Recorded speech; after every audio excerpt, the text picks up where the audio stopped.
Okay, so I'm going to be going over the problems in the homework set. I'm going to just go over the problems, not the misconceptual questions or some of the lesson questions, but the problems. So we're going to start with problem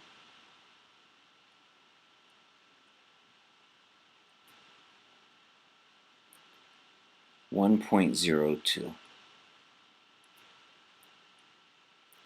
Now this software is meant to randomize numbers, so you might not get the exact same numbers as I do or as each other get, but you get the same problem. So I'm going to use these videos to show us how we work these out. So part A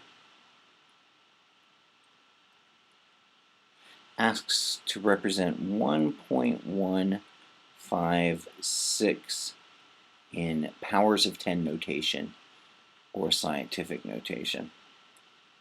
So in scientific notation, the first part of the number has to be between 1 and 10. And so we write that, I'll put it over here.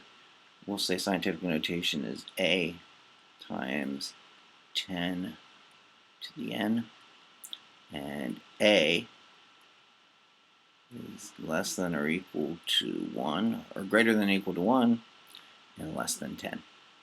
This is limits to how we can write A.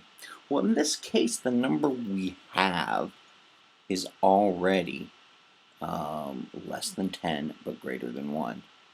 So we rewrite the 1.56. We rewrite the 1.156, but it has to be multiplied to some power of 10. Well, because we don't need our decimal place moved, right? The decimal place doesn't move to make this representation. We can say it's 10 to the 0. And this relies on that little fact in algebra that anything to the 0 power is 1. So 1.156 times 1 is 1.156. We've moved our decimal place where we need it, and we have this in a powers of 10 representation. It's not common to see it this way, but it does happen every now and again. So for part B, again, I'm writing in powers of 10 notation. It wants me to take 21.8 and put it into powers of 10 notation. So I have to get my A part to be between 1 and 10. Well, to do that with that number, I have to move the decimal place over to the left one. So 2.18. And because I moved it over to the left one, towards the left is a bigger number. I have to represent bigger numbers. I moved it to the left one space, or 10 to the first. Part C, I want 0.0068. Same rule here. I need to get the A part between 1 and 10. So I need to get 6.8 is what I'm looking for. To do that, I have to move the decimal place 1, 2, 3 places. 6 point, let me get my point right here. Oops, didn't mean to draw that line there. I'm getting a little happy with my scribbling. 8 times 10. Now I went to the right, and I went to the right 3.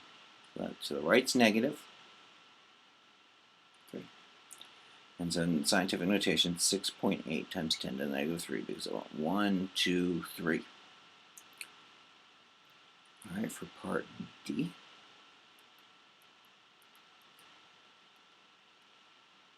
I have 328.65. A lot of significant figures in this number, right? It comes across. Well, I need to get the A part between 1 and 10. To do that, I'll move this over twice. So 3.2865. Everything's in the right place. Times 10. Now I went to the left. I went over to the left twice. So this is a positive number. Hopefully you can see all that. Make sure my screen's in view here. Yep, that should still be in screen view. I think you were right on the edge of it. Let's look here. Yep, we're good. Sorry, my software's a little odd. I'll scroll up so we can get this. We'll look at it again. I have 328.65. I need to get the A part between 1 and 10. So I have to move the decimal place over 2 to the left. 2 to the left is a positive exponent. And we'll look at part E.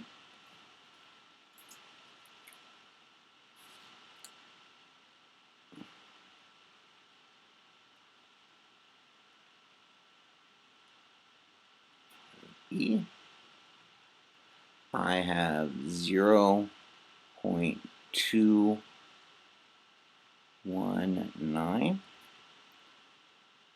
So I have to get this between 1 and 10. To do that, I'm going to move the decimal place over once. I have 2.19 times 10.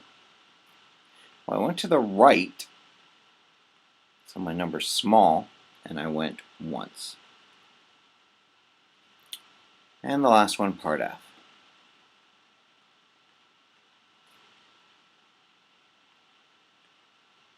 I am given 444.